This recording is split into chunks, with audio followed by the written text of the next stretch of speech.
16 avril 1899. Les offenses faites à Jésus par les siens. J'étais dans mon état habituel quand Jésus m'invita à aller voir ce que faisaient ces créatures. Je lui dis, « Mon adorable Jésus, ce matin, je n'ai pas envie d'aller voir à quel point on t'offense. Restons plutôt ici tous les deux. » Mais Jésus insista pour que nous allions nous promener.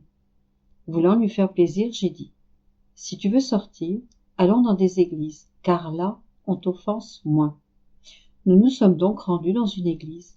Mais là aussi, il était offensé, et même plus qu'ailleurs. Non pas parce qu'on y commet plus de péchés qu'ailleurs, mais parce que les offenses qui y sont commises proviennent de ses bien-aimés, de ceux-là même qui devraient se dépenser corps et âme pour son honneur et sa gloire.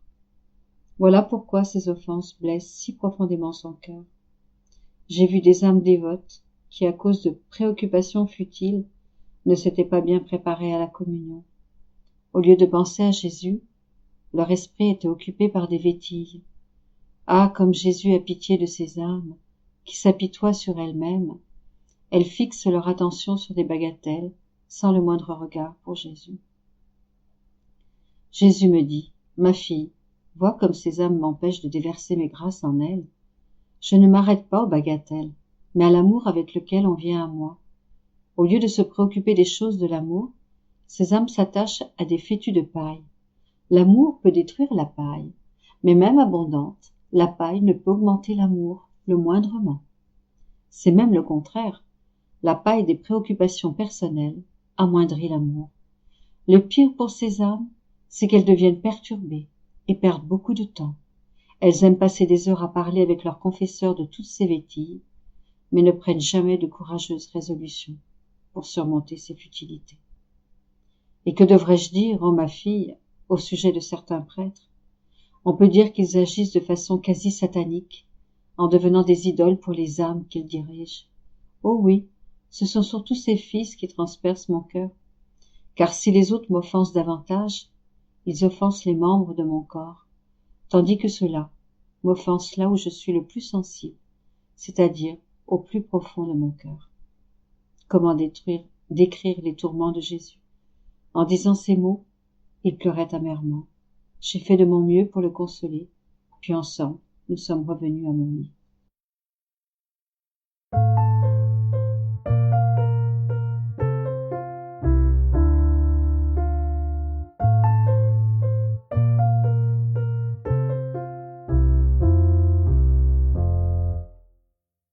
« 16 avril 1900.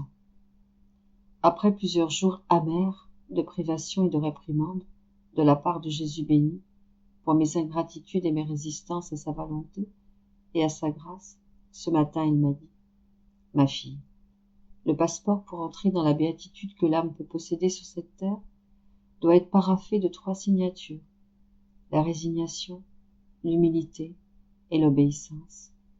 La résignation parfaite à ma volonté liquéfie nos 2 volontés et les fond en une seule. C'est du sucre et du miel. Mais par la résistance à ma volonté, le sucre devient amer et le miel se transforme en poison. Il n'est pas suffisant d'être résigné, mais l'âme doit être convaincue aussi que le plus grand bien pour elle et la meilleure manière de me glorifier est de toujours faire ma volonté. Il faut aussi la signature de l'humilité, car l'humilité produit la connaissance de ma volonté. Mais ce qui ennoblit les vertus de résignation et d'humilité, les fortifie, les rend persévérantes, les lie ensemble et les couronne, c'est l'obéissance. Ah oui, l'obéissance détruit complètement la volonté propre et tout ce qui est matériel, spiritualise tout et se pose sur la créature comme une couronne. Sans l'obéissance, la résignation et l'humilité sont sujettes à l'instabilité, d'où la stricte nécessité de la signature de l'obéissance pour que soit validé le passeport permettant de passer dans le royaume de la félicité spirituelle dont l'âme peut jouir ici-bas. Sans les signatures de la résignation, de l'humilité et de l'obéissance, le passeport sera sans valeur et l'âme sera toujours éloignée du royaume de la félicité. Elle sera contrainte à rester dans l'inquiétude, la peur et les dangers. Pour sa propre disgrâce, elle aura comme Dieu son propre ego, et elle sera courtisée par l'orgueil et la rébellion. Puis, il me transporta hors de mon corps, dans un jardin qui sembla être celui de l'église. Là, je vis 5 ou 6 personnes, prêtres et séculiers, qui s'étaient égarés et qui, s'unissant aux ennemis de l'église, provoquaient une rébellion. Quelle douleur de voir Jésus béni pleurer sur le triste état de ces personnes. Par la suite, je vis dans les airs un nuage d'eau, rempli de morceaux de glace, qui tombaient sur la terre.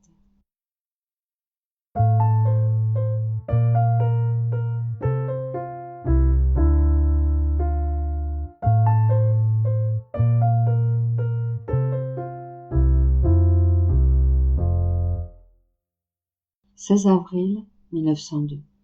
La façon de réprimer les passions, contrôle des premiers mouvements de l'âme. Ce matin, mon adorable Jésus ne venait pas. Alors j'ai dit, qu'est-ce qu'il me reste à faire dans cet état, si l'objet qui me tenait ravi ne vient plus? Il vaut mieux que j'y mette un terme, une fois pour toutes. Pendant que je disais cela, mon doux Jésus est venu brièvement et m'a dit, ma fille, le point essentiel est de réprimer les premiers mouvements. Si l'âme est attentive à faire cela, tout ira bien. Mais si elle ne le fait pas, les passions monteront à la surface et elles nuiront à la force divine qui, comme une barrière, entoure l'âme pour la garder bien protégée et pour éloigner ses ennemis qui cherchent toujours à lui tendre des pièges et à lui nuire. Dès que l'âme se rend compte d'un premier mouvement, si elle entre en elle-même, s'humilie, se repent, et avec courage y renonce, la force divine encercle l'âme de nouveau. Si au contraire, elle n'y renonce pas, les barrières de la force divine étant rompues, l'âme ouvre la porte à tous les vices. Par conséquent, sois attentive aux premiers mouvements, aux pensées et aux paroles qui ne sont pas droites et saintes, si tu veux que la force divine ne te laisse pas seule un seul instant. Autrement, si les premiers mouvements t'échappent, ce n'est plus l'âme qui règne, mais les passions qui dominent.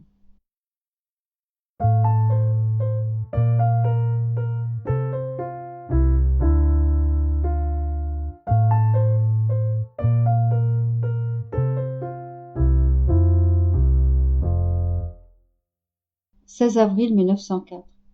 Jésus et Dieu le Père parlent sur la miséricorde. Étant dans mon état habituel, je me suis trouvé hors de mon corps et j'ai vu une multitude de gens à un endroit où on entendait des bruits de bombes et des coups de fusil. Des personnes tombaient mortes ou blessées, et celles qui restaient fuyaient vers un palais avoisinant, mais leurs ennemis les poursuivaient et les tuaient toutes. Je me suis dit, comme j'aimerais que le Seigneur soit là pour leur dire, ayez pitié de ces pauvres gens. Je me suis mise à sa recherche, et je l'ai trouvé sous la forme d'un petit enfant, mais il grandit peu à peu jusqu'à l'atteinte de l'âge parfait. Alors, je me suis approchée de lui et je lui ai dit, aimable Seigneur, ne vois-tu pas la tragédie qui se passe? Tu ne veux donc plus user de ta miséricorde? Peut-être considères-tu comme inutile cet attribut qui a toujours tant glorifié ta divinité incarnée et qui formait une couronne spéciale sur ton auguste tête, qui était aussi coiffée d'une autre couronne que tu voulais et émettant une couronne d'âme. Pendant que je disais cela, Jésus me dit, ça suffit, ne va pas plus loin. Tu veux parler de la miséricorde? Et la justice, qu'en ferons-nous? Je te l'ai dit et je te le redis. Il est nécessaire que la justice suive son cours. Je répondis, donc, il n'y a pas de remède? Alors pourquoi me laisser sur cette terre, puisque je ne peux plus t'apaiser, ni souffrir à la place de mon prochain? S'il en est ainsi, il est préférable que tu me fasses mourir. Pendant ce temps, je vis une autre personne, derrière les épaules de Jésus béni. Jésus me dit en me faisant signe des yeux, « Présente-toi à mon Père et vois ce qu'il te dira. » Toute tremblante, je me suis présentée. Dès qu'il m'a vue, il m'a dit, « Pourquoi es-tu venu à moi ?»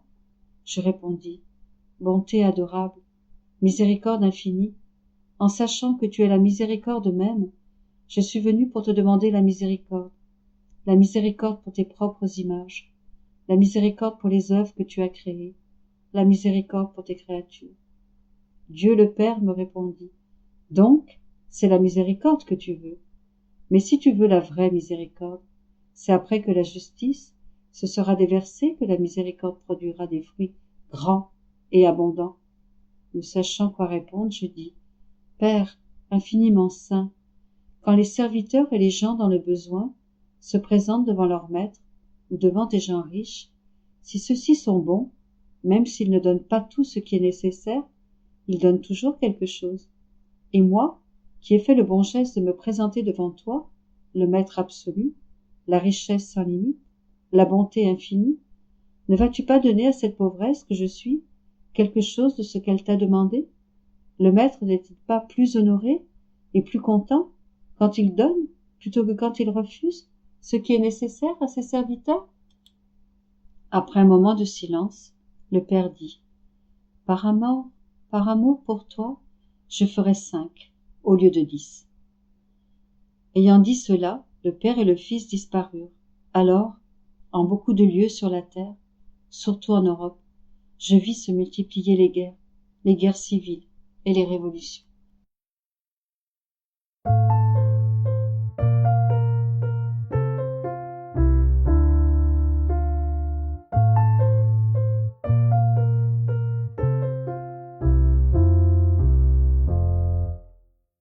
« 16 avril 1905. Souffrir, c'est régner. J'étais dans mon état habituel quand Jésus se fit voir brièvement, avec un clou planté dans le cœur. En s'approchant de mon cœur, il le toucha avec ce clou, et j'en éprouvais une souffrance mortelle. Il me dit, ma fille, c'est le monde qui me plante ce clou profondément dans le cœur, en me donnant une mort continuelle. Ainsi, par justice, comme eux me donnent une mort continuelle, je permettrai qu'ils se donnent la mort entre eux, en se tuant comme des chiens. Pendant qu'il disait cela, il me fit entendre des cris de rebelles, tellement que j'en suis restée abasourdie pendant 4 ou 5 jours. Comme j'étais très souffrante, Jésus revint après quelque temps et me dit, aujourd'hui, c'est le dimanche des rameaux, au cours duquel j'ai été acclamé comme roi. Tous doivent aspirer à un royaume, et pour acquérir le royaume éternel, il est nécessaire que la créature acquiert la domination sur elle-même en dominant ses passions. L'unique moyen d'atteindre ce but, c'est la souffrance, car souffrir, c'est régner. En souffrant avec patience, la créature se remet elle-même en ordre, en se faisant reine d'elle-même et du royaume éternel.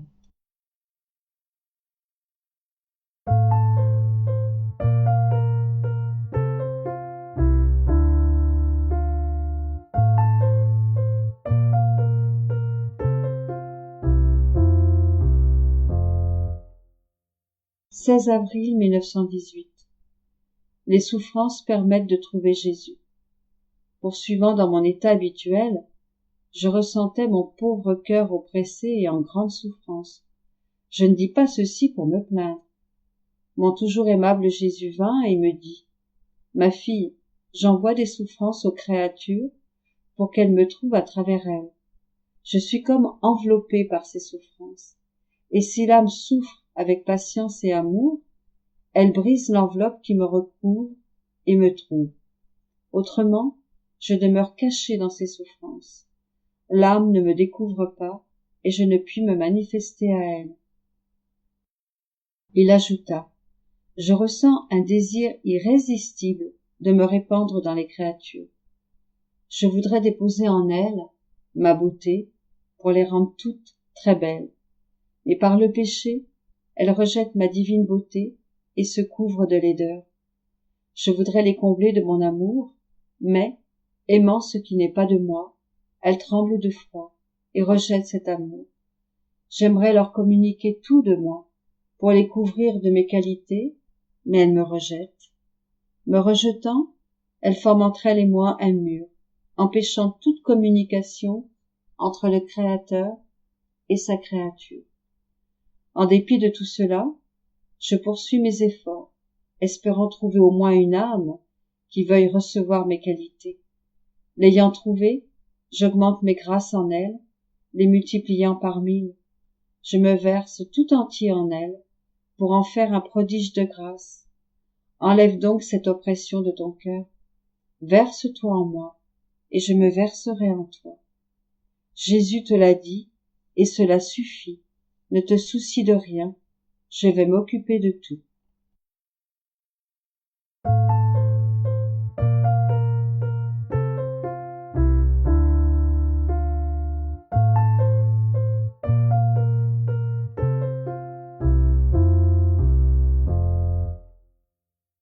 « 16 avril 1926. Comment, pour vivre dans la divine volonté, il faut s'abandonner entièrement dans les bras du Père Céleste. Comment le rien doit abandonner sa vie dans le tout. Comment la céleste maman est l'image véritable de la vie dans la divine volonté. Je me sentais toute petite et incapable de faire quoi que ce soit. Et je demandais l'aide de ma maman reine, afin qu'ensemble, nous puissions aimer, adorer, glorifier au nom de tous le Dieu unique et très haut. Je me suis retrouvée dans une immensité de lumière, abandonnée dans les bras de mon céleste Père, identifiée à lui, au point de ne former qu'une seule chose avec lui, de sorte que je ne sentais plus ma propre vie, mais uniquement celle de Dieu. Mais qui pourra dire tout ce que j'ai expérimenté? Après quoi, mon aimable Jésus sortit de mon intérieur et me dit : « Ma fille, tout ce que tu viens de vivre, ton abandon dans les bras du Père Céleste, sans plus sentir ta propre vie, est l'image de la vie dans ma volonté. En fait, pour vivre dans ma volonté, la créature doit vivre plus de Dieu que d'elle-même. Mieux encore, le rien doit donner vie au tout, être capable de faire toute chose et de placer son acte au sommet de tous les autres actes de chaque créature. Telle était la vie de la divine maman. Elle était l'image véritable de la vie dans ma volonté. Sa vie en elle était si parfaite qu'elle ne faisait que recevoir de Dieu continuellement tout ce qu'elle devait faire pour vivre dans le vouloir suprême. Elle recevait l'acte d'adoration suprême pour pouvoir se placer au sommet de chaque adoration que toutes les créatures étaient obligées de faire pour leur Créateur. En fait, l'adoration véritable trouve sa vie dans les trois personnes divines. Notre concordance parfaite, notre amour réciproque, notre volonté une, forment la plus profonde et la plus parfaite adoration dans la sacro-sainte Trinité. Par conséquent, si la créature m'adore et que sa volonté n'est pas en accord avec moi, c'est une parole vaine, non une adoration. Ainsi, ma maman a tout pris de nous, afin de pouvoir se diffuser en toutes choses et de se placer au sommet de chaque acte de la créature, au sommet de chaque amour, de chaque pas, de chaque parole, de chaque pensée, au sommet de chaque chose créée. Elle plaçait son acte premier sur chaque chose, et cela lui donnait le droit de reine de tous et de toutes choses. Elle surpassait en sainteté, en amour et en grâce, tous les saints qui ont été et seront, ainsi que tous les anges réunis. Le Créateur s'est répandu sur elle, en lui donnant tant d'amour qu'elle possédait suffisamment d'amour afin de l'aimer pour tous. Il lui communiqua la plus haute concorde et la volonté une des trois personnes divines, de sorte qu'elle était capable d'adorer pour tous d'une manière divine et de compenser pour tous les devoirs des créatures. Sinon, ce n'aurait pas été une vérité, mais une façon de parler, que la maman céleste les surpassait tous en sainteté et en amour. Mais lorsque nous parlons, ce sont des faits et non des paroles. C'est pourquoi nous avons tout trouvé en elle. Et ayant trouvé en elle tout et toute chose, nous lui avons tout donné, la constituant reine et mère de son Créateur lui-même. Fille de ma suprême volonté, celle qui veut tout doit enclore toute chose et se placer au sommet des actes de tous, comme acte premier. Ainsi, l'âme doit être au sommet de chaque amour, adoration, gloire de chaque créature. Ma volonté est tout. C'est pourquoi la mission de la reine souveraine et la tienne peuvent être appelées une. Et tu dois suivre, pas à pas, la voie qu'elle a suivie elle-même avec Dieu, pour être capable de recevoir la divine attitude, afin d'avoir en toi un amour qui dit amour pour tous, une adoration qui adore pour tous, une gloire qui se diffuse à travers toutes les choses créées.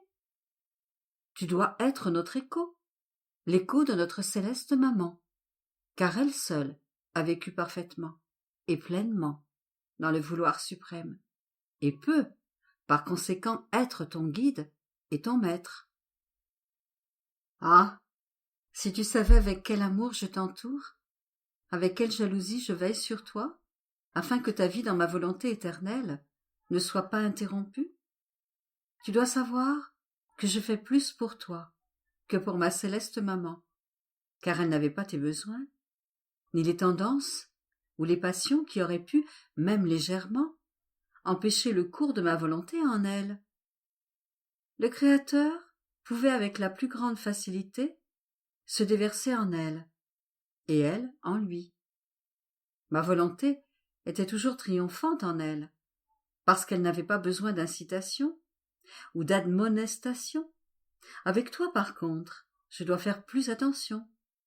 Lorsque je vois qu'une petite passion, une petite tendance veut vivre en toi, et aussi lorsque ta volonté humaine voudrait avoir une action quelconque de sa propre vie dans la tienne, je dois t'admonester.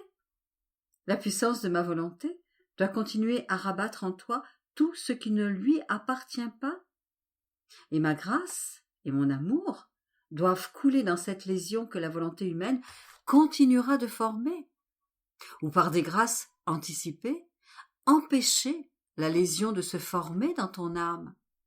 Cela parce que j'aime tellement l'âme, en qui règne ma volonté, et en qui le fiat suprême a son champ d'action divine, unique dessein de toute la création et de la rédemption elle-même.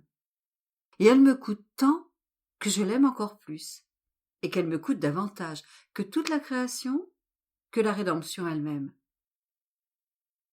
En fait, si la création était le commencement de notre œuvre envers les créatures, la rédemption en fut le moyen, et le fiat en sera la fin.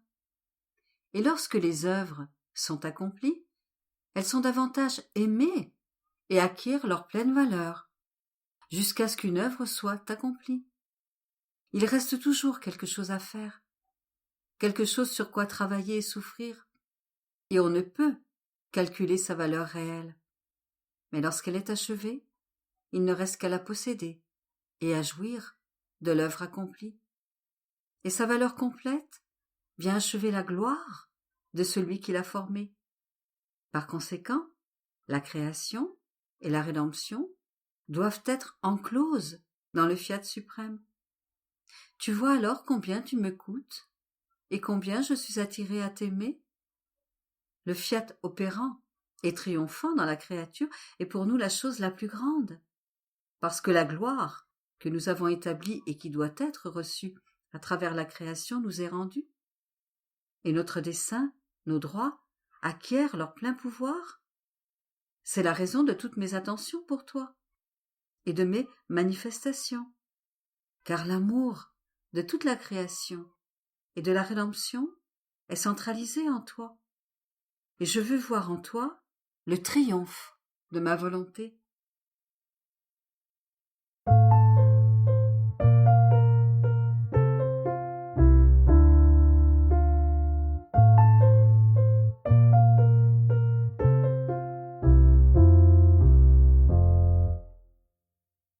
16 avril 1927. Notre Seigneur a déposé sa vie sacramentelle dans le cœur de la très sainte Vierge Marie. Le grand bien que peut faire une vie animée par la divine volonté. Dans ses souffrances, la très sainte Vierge Marie trouvait le secret de la force dans la divine volonté. Je faisais l'heure où Jésus institua la très sainte Eucharistie et, se manifestant en moi, il me dit « Ma fille, lorsque j'accomplis un acte, je commence par regarder s'il existe une créature en qui je peux déposer cet acte, quelqu'un capable de prendre le bien que je fais, de veiller sur lui et de le protéger. Lorsque j'ai institué le Saint-Sacrement, j'ai cherché une créature, et ma reine-mère s'est offerte pour recevoir cet acte et le dépôt de ce grand don, en disant « Mon fils, si je t'ai offert mon sein pour veiller sur toi et te défendre, je t'offre maintenant mon cœur maternel pour recevoir ce grand dépôt. Je dispose autour de ta vie sacramentelle mes affections, les battements de mon cœur, mon amour, mes pensées et mon être tout entier pour te défendre, t'accompagner, t'aimer et te faire réparation. Je m'engage à te récompenser pour le don que tu nous fais. Confie-toi à ta mère et je veillerai à défendre ta vie sacramentelle. Et puisque tu m'as constituée reine de toute la création, j'ai le droit de disposer autour de toi toute la lumière du soleil. Pour te rendre hommage et adoration, je place autour de toi, pour te rendre amour et gloire, les étoiles, le ciel, la mer et tous les habitants de l'air. Assuré de savoir où placer le grand dépôt de ma vie sacramentelle et faisant confiance à ma mère, qui m'avait donné toutes les preuves de sa fidélité, j'instituai le très saint sacrement. Elle était la seule créature digne d'en avoir la garde, de le défendre et de faire réparation pour mon acte. Tu vois donc que lorsque les créatures me reçoivent, je descends en elles, accompagné des actes inséparables de ma mère. Et c'est uniquement à cause de cela que je peux supporter ma vie sacramentelle. C'est pourquoi il est nécessaire, lorsque je veux opérer une grande œuvre digne de moi, que je commence par choisir une créature, afin d'avoir premièrement un lieu où déposer mon don, et ensuite d'obtenir réparation.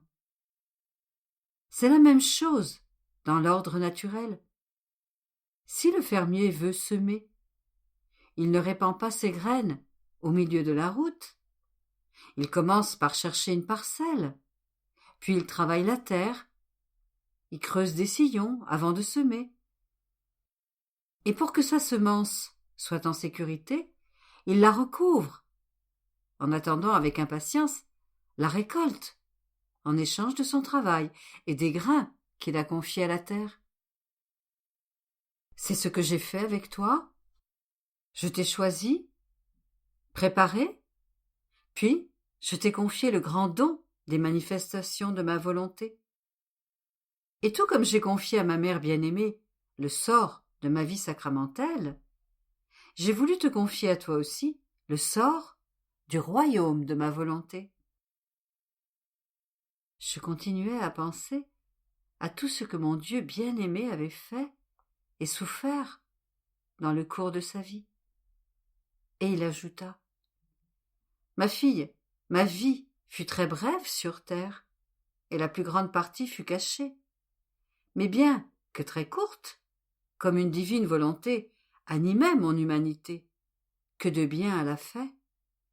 L'Église tout entière dépend de ma vie, et s'abreuve à ma doctrine. Chacune de mes paroles est une fontaine qui désaltère le chrétien. Chaque exemple est plus qu'un soleil qui illumine, réchauffe, enrichit et fait croître les plus grandes saintetés. Si l'on devait prendre tous les saints, les plus grandes âmes, toutes leurs souffrances et leur héroïsme, et les comparer à ma très courte vie, il ne serait toujours que de petites flammes, en face d'un grand soleil. Et comme la divine volonté régnait en moi, toutes les souffrances, les humiliations, les confusions, les oppositions et les accusations de mes ennemis au cours de ma vie et de ma passion ont servi à leur humiliation et à leur plus grande confusion. Comme la divine volonté était en moi, ce qui arrivait était comparable à ce qui se passe avec le soleil, lorsque des nuages s'étirent dans le ciel et semblent vouloir obscurcir la surface de la terre en masquant, momentanément, l'éclat de la lumière solaire. Le soleil se moque des nuages, car leur existence dans l'air n'est pas éternelle. Leur vie est passagère, et un léger souffle de vent suffit à les disperser, alors que le soleil est toujours triomphant dans la plénitude de sa lumière qui domine et remplit toute la terre. Il en est de même pour moi.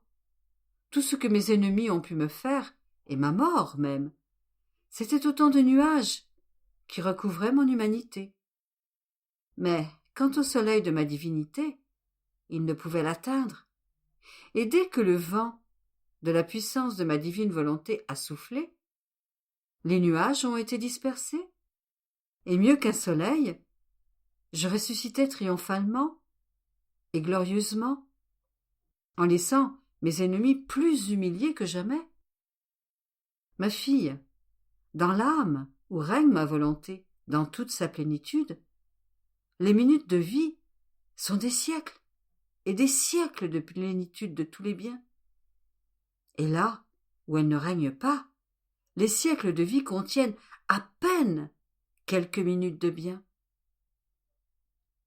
Et si l'âme où règne ma volonté souffre des humiliations, des contradictions et des peines, elles ne sont que des nuages que le vent de mon divin fiat chasse sur ceux qui les causent. Et ils seront leur honte pour avoir osé toucher aux porteurs de mon éternelle volonté. Je pensais ensuite à la souffrance de ma mère, douloureuse et le cœur transpercé, lorsqu'elle se sépara de son Jésus en le laissant mort dans son sépulcre. Et je me disais, comment est-il possible d'avoir assez de force pour le quitter? Il est vrai qu'il était mort, mais c'était toujours le corps de Jésus. Comment son amour maternel ne l'a-t-il pas consumé et empêché de s'éloigner même d'un seul pas de son corps sans vie? Quel héroïsme! Quelle force! Mais je pensais cela lorsque mon cher Jésus se manifesta en moi et me dit: « Ma fille, veux-tu savoir comment ma mère a eu la force de me quitter? Le secret de sa force était dans ma volonté qui régnait en elle. Elle vivait d'une volonté divine, non humaine, et elle avait par conséquent une force incommensurable. Or tu dois savoir que lorsque ma mère transfixée m'a laissé dans le sépulcre, ma volonté l'a gardée immergée dans deux mers immenses, l'une de douleur et l'autre plus vaste, de joie et de béatitude. Et si la mer de douleur lui faisait souffrir tous les martyrs, l'autre mer de joie lui donnait le bonheur, et sa belle âme me suivait dans les limbes pour participer à la fête organisée pour moi par les patriarches, les prophètes, sa mère et son père, et notre cher Saint Joseph. Par ma présence, les limbes sont devenues un paradis, et je ne pouvais faire moins que lui permettre, à elle qui me fut inséparable dans mes douleurs, d'assister à la première fête des créatures. Sa joie était si grande qu'elle eut la force de se séparer de mon corps pour se retirer et attendre l'accomplissement de ma résurrection et l'achèvement de ma rédemption. La joie la soutenait dans son chagrin, et son chagrin la soutenait dans sa joie. Quiconque possède ma volonté ne peut jamais manquer de force, ni de joie, et a tout à sa disposition. N'en fais-tu pas toi-même l'expérience? Lorsque tu es privé de moi, et que tu te sens consumé, la lumière du divin fiat forme alors sa mer de bonheur, et te donne la vie.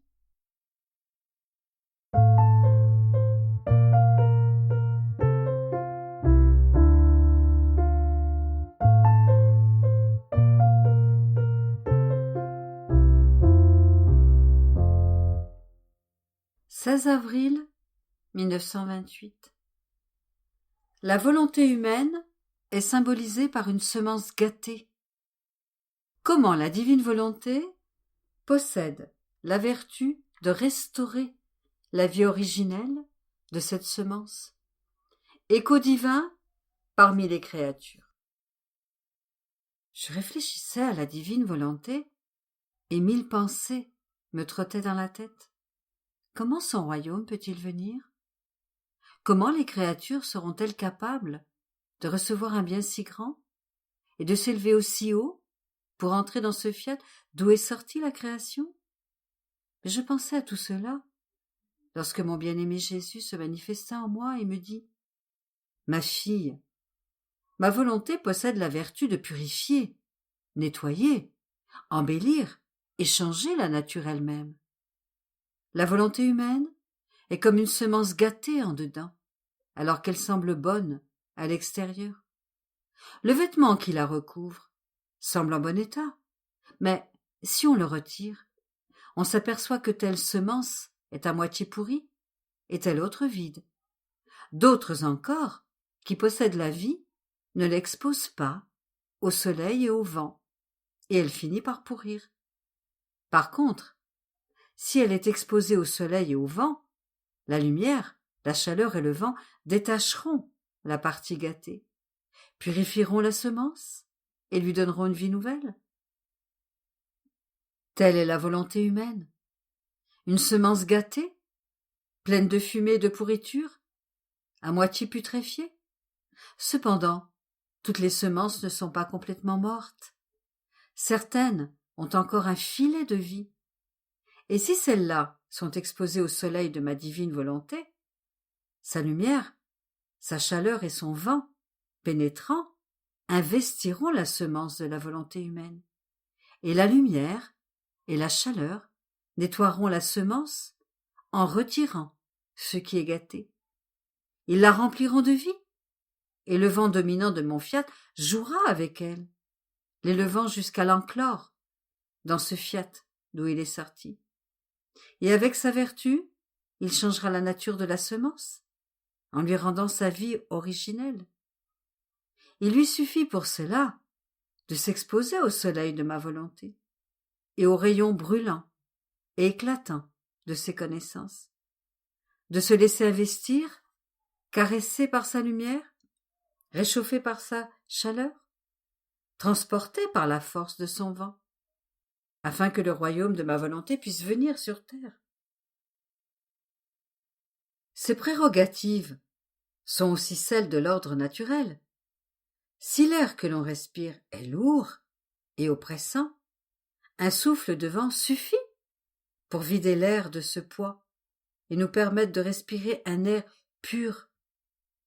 Si l'on ressent une chaleur excessive ou un froid glacial, un souffle de vent suffit pour tempérer cette chaleur ou atténuer ce froid. Si d'épais nuages recouvrent l'horizon, le vent et le soleil suffisent à les dissiper et à faire réapparaître le bleu du ciel, plus beau que jamais. Si un champ menace de pourrir à cause des eaux stagnantes, un fort vent suffit à le sécher, et la lumière et la chaleur du soleil peuvent lui redonner vie. Si la nature peut faire cela, animée par la puissance de ma volonté ne peut plus encore sur les âmes, qui se laissent investir par elle. Ma volonté va les remodeler par sa chaleur. Elle détruira ce qui était gâté en elle. Et soufflant sur elles avec sa lumière, elle leur enlèvera le poids de la volonté humaine, en les ramenant à leur nature originelle. Lorsqu'Adam a péché, corrompant la semence de sa volonté, si ma volonté ne s'était pas retirée de lui, sa lumière et sa chaleur auraient pu le restaurer immédiatement. Mais la justice exigeait qu'il ressente les effets de sa semence corrompue, et par conséquent, lorsque ma volonté se retira, il ne ressentit plus dans son âme la lumière et la chaleur pour être restauré et protégé de la corruption, la semence de sa volonté. N'est-ce pas là le royaume de ma volonté? Son ardent désir de revenir parmi les créatures et, mieux qu'un soleil, de chasser la corruption hors de leur semence, afin de pouvoir régner et dominer au sein de la famille humaine. Je continuais après cela à penser au suprême fiat, et mon aimable Jésus ajouta: Ma fille, en prononçant le fiat de la création, ma divine volonté en forma l'écho, en se répercutant à travers l'espace vide de l'univers tout entier. Cet écho divin portait avec lui toutes nos qualités, et il remplit le ciel et la terre de notre amour. En sortant de notre fiat, cet écho créa les choses les plus belles, les cieux, les soleils, les vents, les mers, et beaucoup d'autres choses. Cet écho demeura en chaque chose créée, et il maintient la vie du ciel bleu avec toutes les étoiles. Il maintient la vie du soleil, et poursuivant son écho de lumière et de chaleur, il le garde plein de lumière, entier et magnifique, tel qu'il le créa. Chaque chose créée garde ainsi l'écho de notre fiat qui est en son commencement et sa préservation.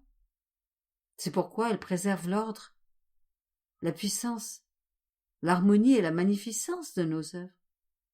Chaque fois que la divinité veut opérer et reproduire, serait-ce notre vie même, notre fiat forme l'écho, et cet écho crée et forme tout ce que nous voulons. Tu le vois aussi dans l'institution du sacrement de l'Eucharistie, où notre fiat a formé l'écho. L'écho investit le pain et le vin pour former en eux mon corps, mon sang, mon âme et ma divinité. Cet écho résonne encore en chaque hostie, et ma vie sacramentelle est continuellement perpétuée. Or cet écho résonnait dans la création de l'homme, mais en se retirant de notre volonté, l'homme a perdu l'écho. Il n'a plus ressenti à l'intérieur et à l'extérieur de lui le son doux, puissant et harmonieux qui avait la vertu de le préserver tel qu'il était sorti de nos mains créatrices. Il est alors devenu faible et disharmonieux.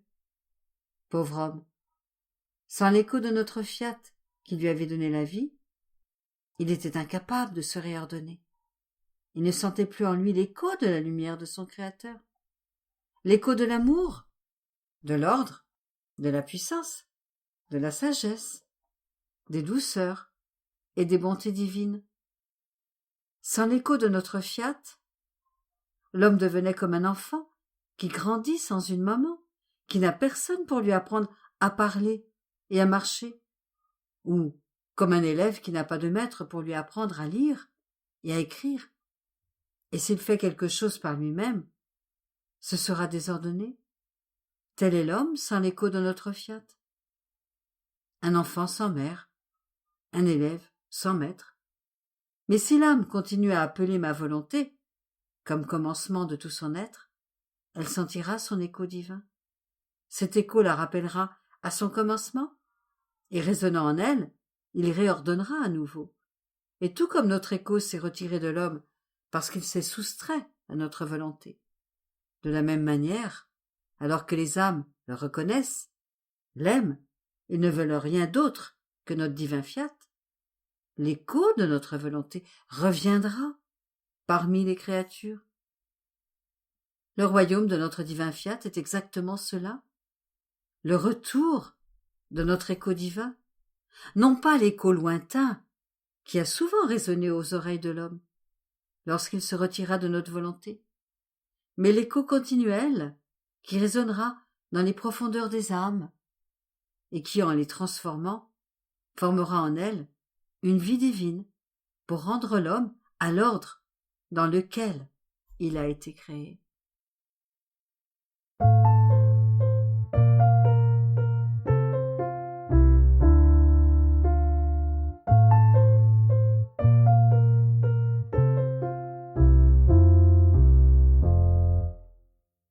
« 16 avril 1929. Pour celle qui vit dans le fiat, il y a un échange de vie entre le fiat et l'âme. Amour redoublé. Les privations de mon doux Jésus se font plus longues, et je ne fais que me morfondre et gémir en attendant son retour. Et bien que je vive totalement abandonné dans le divin fiat, ces privations sont des plaies si vives et si profondes que, plus qu'une biche blessée, je pousse des cris de détresse, tels que si je pouvais, j'assourdirais le ciel et la terre, et je pousserais toute chose à crier, à cause d'une douleur aussi atroce et d'une privation si grande, qui me fait ressentir le poids d'une souffrance infinie et d'une plaie toujours ouverte, sauf pour les rares moments où il me parle de son divin vouloir. Il me semble alors que la plaie se referme, mais pour se rouvrir avec une douleur plus cuisante encore, et je suis ainsi forcée d'inscrire dans mes écrits la note douloureuse de ma petite âme, qui, plus qu'une biche blessée, pousse ses cris de douleur, afin de blesser ce Jésus qui me blesse, et qui sait, étant blessé, il pourrait revenir et accorder un répit à ma note douloureuse. J'étais ainsi immergé dans la douleur de sa privation, et tout abandonné à sa volonté, lorsqu'il se manifesta en moi et me dit « Courage, ô fille, ne t'abandonne pas à ton chagrin, mais monte plus haut. Tu sais que tu as une tâche à accomplir, et cette tâche est si grande que même la douleur de ma privation ne doit pas t'arrêter. Au contraire, elle doit t'aider à monter plus haut, dans la lumière de ma divine volonté. Ta rencontre avec elle doit être continuelle, parce que c'est un échange de vie que tu dois avoir. Elle doit se donner continuellement à toi, et toi à elle. Et tu sais que le mouvement, les battements de cœur, la respiration doivent être continuels, sinon la vie ne peut exister, et tu ferais que ta vie manquerait dans mon fiat. Il ressentirait la peine que sa petite fille, sa chair nouveau-née, serait cause que son mouvement, ses battements de cœur, sa respiration ne seraient plus en lui. Il ressentirait le déchirement de sa nouveau-née, qu'il conserve toujours dans l'acte d'être né, sans la faire sortir de son sein, pas même pour lui permettre de faire un seul pas, afin de ressentir sa vie comme la sienne propre. Et tu ressentirais l'absence de vie de son mouvement continuel, de ses battements de cœur, de sa respiration. Tu ressentirais le vide d'une vie divine dans ton âme. Non, non, ma fille, je ne veux aucun vide de ma volonté en toi. Et tu dois savoir que toutes les manifestations que je te fais sur mon divin fiat sont comme autant d'escaliers par lesquels ma volonté descend dans ton âme pour en prendre possession et en faire son royaume. Tandis que l'âme monte vers le ciel pour transporter ma volonté du ciel à la terre. C'est par conséquent une grande tâche, et il est malséant de perdre du temps, quelle qu'en soit la raison, si sainte qu'elle puisse être. Et tu peux voir comment je m'éclipse moi-même dans ma divine volonté, afin de lui laisser toute la place. Et si je fais mes petites sorties en venant, ce n'est que pour servir, réordonner et te faire connaître ce qui appartient à ma divine volonté. Par conséquent, sois attentive, et que ton envol en elle soit continuel. Après quoi, je continuais à ressentir l'oppression des privations de Jésus. Et je me disais, combien son amour pour moi a diminué, comparé à l'amour qu'il avait avant. Il me semble qu'il ne me reste plus que l'ombre de l'amour de Jésus. Mais je pensais cela lorsqu'il se manifesta en moi et me dit « Ma fille, chaque acte accompli dans ma divine volonté redouble mon amour pour toi. Par conséquent, après tant d'années où tu as été en elle, on peut dire que mon amour a grandi tellement que je dois étendre ta capacité pour te permettre de recevoir mon amour grandissant qui s'élève en moi à chaque acte que tu accomplis dans ma divine volonté. Par conséquent, mon amour est plus intense et il est 100 fois plus grand qu'auparavant. Tu peux donc être certaine que mon amour ne te manquera jamais. Jamais. «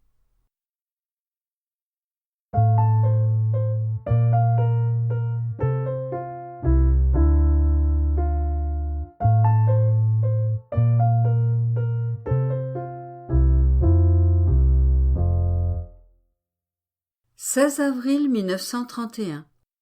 Le courage est le fait des âmes résolues.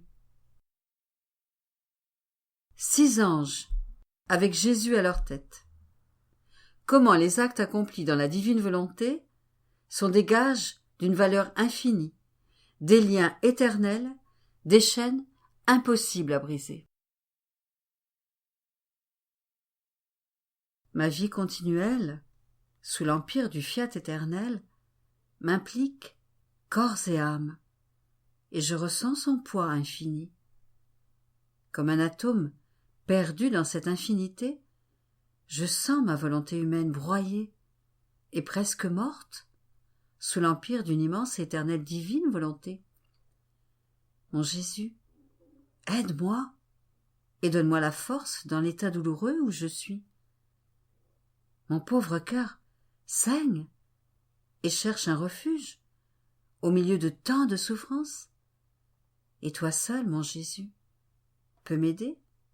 Oh, aide-moi, ne m'abandonne pas. Et alors que ma pauvre âme épanchait sa souffrance, mon doux Jésus s'est fait voir en moi, accompagné de 6 anges, 3 à la droite et 3 à la gauche de son adorable personne. Chaque ange tenait entre ses mains une couronne, sertie de brillants joyaux, comme pour l'offrir à notre Seigneur. J'étais dans l'émerveillement, et mon doux Jésus me dit « Courage, ma fille, le courage est pour les âmes résolues à faire le bien. Elles demeurent imperturbables sous la tempête, même si le tonnerre et les éclairs peuvent les faire trembler. Elles restent sous la pluie et s'en servent pour se laver et en sortir plus belles encore. Sans se préoccuper de la tempête, elles sont plus que jamais résolues à ne pas abandonner le bien qui a été entrepris. Le découragement est le fait des âmes irrésolues qui ne parviennent jamais à terminer un bien. Le courage ouvre la voie. Le courage fait fuir toutes les tempêtes. Le courage est le pain des forts. Le courage appartient au guerrier qui sait gagner toutes les batailles. Par conséquent, ma fille, courage, n'aie pas peur. Et de quoi aurais-tu peur? Je t'ai donné 6 anges pour veiller sur toi. Chacun d'eux a pour tâche de te guider sur la voie interminable de mon éternel vouloir, afin que tu puisses échanger avec moi tes actes, ton amour et ce que la divine volonté a fait en prononçant les 6 fiat dans la création. Chaque ange détient par conséquence un fiat, et ce qui est sorti de ce fiat afin de t'appeler à échanger chacun de ces fiat, même au sacrifice de ta vie. Ces anges rassemblent tes actes et forment avec eux des couronnes, et en se prosternant, ils les offrent à la divinité, en échange de ce que notre divine volonté a fait, afin qu'elle puisse être connue et former son royaume sur la terre. Mais ce n'est pas tout. À la tête de ces anges, il y a moi qui les guide et veille sur toi en toutes choses, qui forme en toi les actes eux-mêmes et cet amour voulu par nous, afin que tu puisses avoir suffisamment d'amour et pouvoir échanger pour tant de grandes œuvres de notre vouloir suprême. Aussi, n'arrête pas. Tu as beaucoup à faire. Tu dois me suivre, moi, qui n'arrête jamais. Tu dois suivre les anges, car ils veulent accomplir la tâche qui leur a été confiée. Et tu dois accomplir ta mission de fille de notre divine volonté. Après quoi, je me sentais inquiète, et je pensais, les circonstances de ma vie sont des plus douloureuses, d'autant plus que souvent je me sens perdue au milieu d'une tempête qui semble ne jamais vouloir s'arrêter, et même s'intensifier. Et si notre Seigneur ne me donne pas de l'aide et une grâce surabondante, ma faiblesse est si grande que je pourrais vouloir sortir de la divine volonté. Et si cela arrive, pauvre moi, tout sera perdu. Je pensais à cela lorsque mon adorable Jésus étendit les bras pour me soutenir et me dit « Ma fille, tu devrais savoir que les actes accomplis dans ma divine volonté sont impérissables et inséparables de Dieu. Ils sont le souvenir continuel que l'âme a eu le bonheur de travailler avec la divine volonté, que Dieu a tenu en lui la créature pour accomplir ce travail avec sa divine volonté. Ce souvenir heureux, opérationnel et saint fait que nous gardons toujours le souvenir de Dieu avec l'âme, de sorte que l'un et l'autre deviennent inoubliables, et que si la créature devait avoir le malheur de sortir de la divine volonté et d'errer au loin, elle s'éloignera, mais sentira toujours sur elle le regard de son Dieu, qui tendrement la rappelle, et elle aura son propre regard tourné vers celui qui la regarde continuellement. Et bien qu'elle s'en aille errer au loin, elle ressent ce besoin irrésistible, ces solides chaînes qui la tirent dans les bras de son Créateur. C'est ce qui est arrivé à Adam, parce que le commencement de sa vie s'est passé dans ma divine volonté. Bien qu'il ait péché et été chassé du paradis pour aller vivre sa vie, Adam était-il perdu? Ah non, car il sentait au-dessus de lui la puissance de notre volonté, dans laquelle il avait travaillé.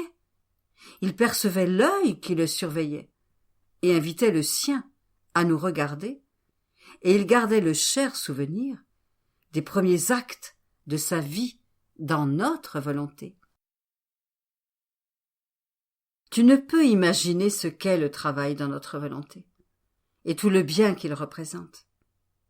L'âme acquiert par là des gages d'une valeur infinie pour tous les actes accomplis dans notre fiat, Et ces gages demeurent en Dieu, car la créature n'a ni la capacité ni le lieu où les placer, tant est grande la valeur qu'ils contiennent. Et pourrais-tu jamais croire qu'alors que nous gardons ces gages de la créature d'une valeur infinie, nous pourrions permettre qu'elle soit perdue, elle, à qui appartiennent ces gages si précieux? Ah non, non, aussi ne crains rien. Les actes accomplis dans notre volonté sont des liens éternels, des chaînes qu'il est impossible de briser. Et si tu sortais de notre volonté, ce qui n'arrivera pas, tu partirais, mais tes actes resteraient et ne pourraient sortir, car ils ont été faits dans notre maison. La créature détient des droits sur ce qui est fait dans notre maison, dans notre volonté. En sortant de notre volonté, elle perdra ses droits, mais ses actes auront la puissance de rappeler celle qui les possédait. Par conséquent, ne trouble pas la paix de ton cœur. Abandonne-toi en moi et n'aie pas peur.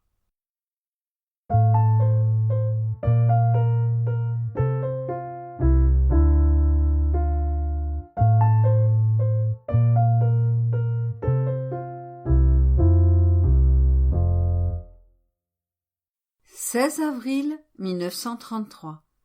Comment Dieu en chaque chose créée veut toujours nous dire « Je vous aime ».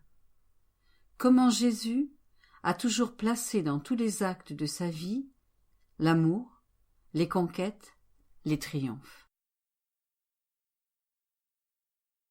Je faisais mes rondes dans le divin vouloir. Je me sens comme un petit papillon qui tournoie dans sa lumière et son ardent amour, espérant toujours que j'y resterai brûlée et consumée dans sa divine lumière pour me sentir une seule chose avec sa très sainte volonté.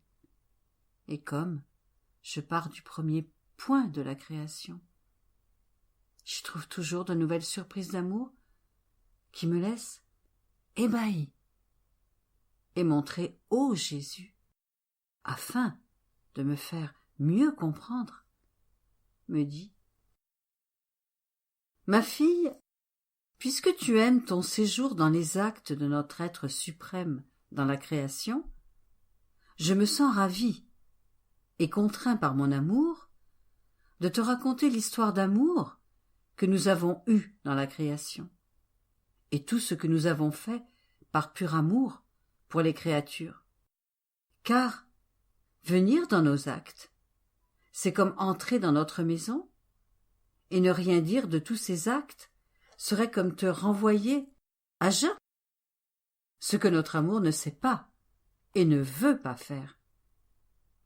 Tu dois donc savoir que notre fiat a étendu cette voûte azurée, que notre amour a constellé d'étoiles, mettant en chacune un acte d'amour continuel pour les créatures, si bien que chaque étoile peut dire « Ton Créateur t'aime et ne peut jamais cesser de t'aimer. » Et nous sommes ici sans jamais bouger, afin de pouvoir te dire « Je t'aime, je t'aime. » Mais notre fiat a aussi créé le soleil, qu'il a rempli de tant de lumière, afin de pouvoir éclairer toute la terre.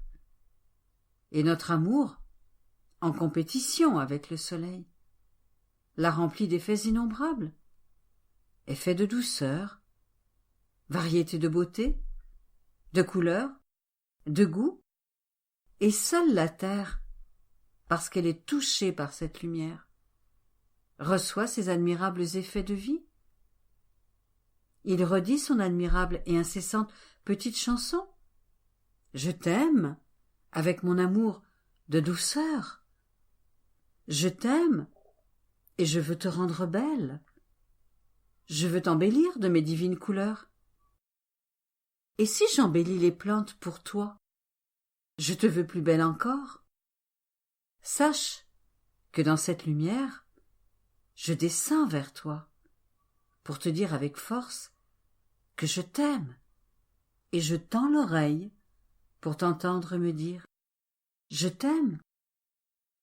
Je peux dire que le soleil est rempli de mes continuels « Je t'aime ».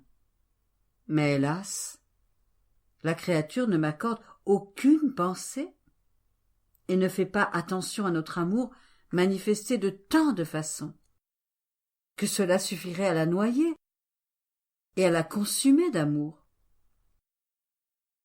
Mais nous n'arrêtons pas. Notre fiat continue.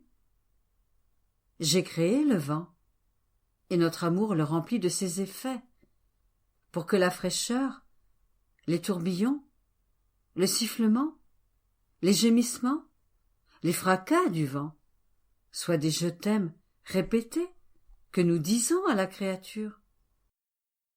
Dans la fraîcheur et les tourbillons, nous lui soufflons notre amour, et même dans les gémissements et les hurlements du vent, nous redisons notre amour incessant. La mer, la terre ont été créées par notre fiat. Les poissons, les plantes qu'elles produisent, sont des effets de notre amour, qui répètent puissamment en chaque chose que je vous aime. Je vous aime en toutes choses. Je vous aime en vous, et mon amour est si grand. Oh, ne me refusez pas votre amour. Et il semble pourtant que les créatures n'aient pas d'oreilles pour nous entendre, ni de cœur pour nous aimer. Par conséquent, lorsque nous trouvons une créature qui nous écoute, nous la gardons, afin de pouvoir épancher notre amour avec une petite secrétaire de l'histoire de la création. Après quoi, il garda le silence, et je continuai dans les actes de la divine volonté pour arriver à la rédemption. Et mon Jésus bien-aimé ajouta « Ma bienheureuse fille, écoute encore ma longue histoire d'amour. Je pourrais dire que c'est une interminable chaîne d'amour incessant et jamais interrompue. Après tout, j'ai créé la créature afin de l'aimer, de l'unir à moi, et ne pas l'aimer serait aller contre ma volonté. J'agirais contre ma propre nature, qui est tout amour. Je l'ai créé parce que j'éprouvais le besoin d'exprimer mon amour et lui faire entendre ce doux et continuel murmure « Je t'aime, je t'aime, je t'aime ». Tu dois savoir que dès ma conception et durant tout le cours de ma vie, j'ai placé amour, conquête et triomphe dans tous les actes que j'ai accomplis. Mon œuvre était très différente de celle des créatures. Il était en mon pouvoir de faire ou de ne pas faire, de souffrir ou de ne pas souffrir. Ma clairvoyance ne me cachait rien, et j'ai d'abord mis ma volonté dans mes actes, la plénitude de sainteté, la plénitude d'amour, la plénitude de tous les biens, et avec pleine connaissance, j'ai œuvré ou j'ai souffert, selon ce que moi-même je voulais, et je suis ainsi devenu le conquérant et le triomphateur de mes actes. Mais sais-tu pour qui j'ai réalisé ces conquêtes et ces triomphes? Pour les créatures. Je les aimais tant, et je voulais donner. Je voulais être le Jésus conquérant, leur donner moi-même mes conquêtes et mes triomphes, pour faire leurs conquêtes. Si bien que ma vie ici-bas n'était rien d'autre qu'un acte d'amour continuel et héroïque, pour qui les conquêtes et les triomphes ne sont jamais suffisants, afin de rendre mes enfants heureux. Et j'ai fait cela pour toute chose. Je possédais la vertu de pouvoir me rendre d'une ville à l'autre, sans faire usage de mes pas. Mais je voulais marcher, et je courais. Je courais afin de mettre dans chacun de mes pas mon amour, et en chacun d'eux, je me faisais conquérant et triomphateur de mes pas. Oh, si les créatures avaient prêté attention, elles auraient senti dans mes pas ce cri continu. Je cours à la recherche des créatures pour les aimer et être aimé.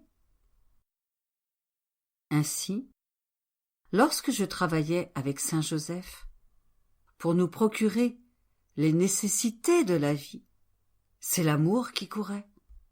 Ce sont des conquêtes et des triomphes que je remportais, parce qu'un seul fiat aurait suffi à tout mettre à ma disposition.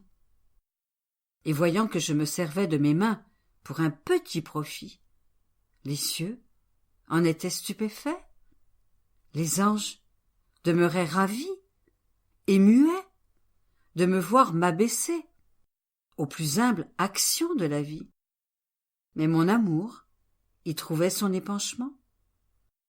Il débordait dans mes actes, et j'étais toujours le divin conquérant et triomphateur. Je n'avais pas besoin de prendre de la nourriture, mais j'en prenais par amour et pour faire de nouvelles conquêtes et de nouveaux triomphes. Je m'adonnais ainsi aux choses les plus humbles et les plus basses de la vie, ce qui n'était pas nécessaire pour moi, mais je l'ai fait afin de former ainsi autant de manières distinctes de faire courir mon amour, de former des conquêtes et des triomphes nouveaux sur mon humanité, afin de les donner à celle que j'aime tant. Et c'est pourquoi la créature qui ne m'aime pas forme mon plus douloureux martyre et crucifie mon amour. Une seule de mes larmes, un seul soupir, aurait suffi pour former la rédemption, mais mon amour n'aurait pas été satisfait. Étant capable de donner et de faire plus, mon amour serait demeuré empêché en lui-même, et il n'aurait pas pu se glorifier de dire « J'ai tout fait, j'ai tout donné, j'ai tout souffert, je vous ai tout donné. Mes conquêtes sont surabondantes, mon triomphe est complet. Je peux dire que j'en suis même à confondre l'ingratitude humaine par mon amour, par mes excès et des souffrances inouïes.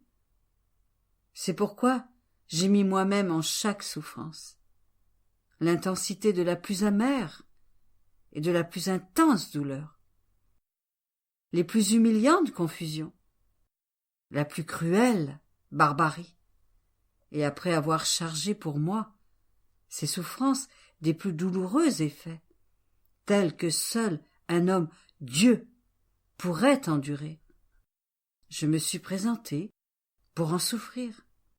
Et, ô les admirables conquêtes de mes souffrances et le complet triomphe que mon amour a obtenu. Personne n'aurait pu me toucher si je ne l'avais pas voulu. Et c'est là tout le secret. Car mes souffrances étaient volontaires, voulues par moi, et elles contiennent, par conséquent, le secret miraculeux, la force conquérante, l'amour qui porte au remords. Et elles possèdent la vertu de balayer le monde entier et de changer la face de la terre.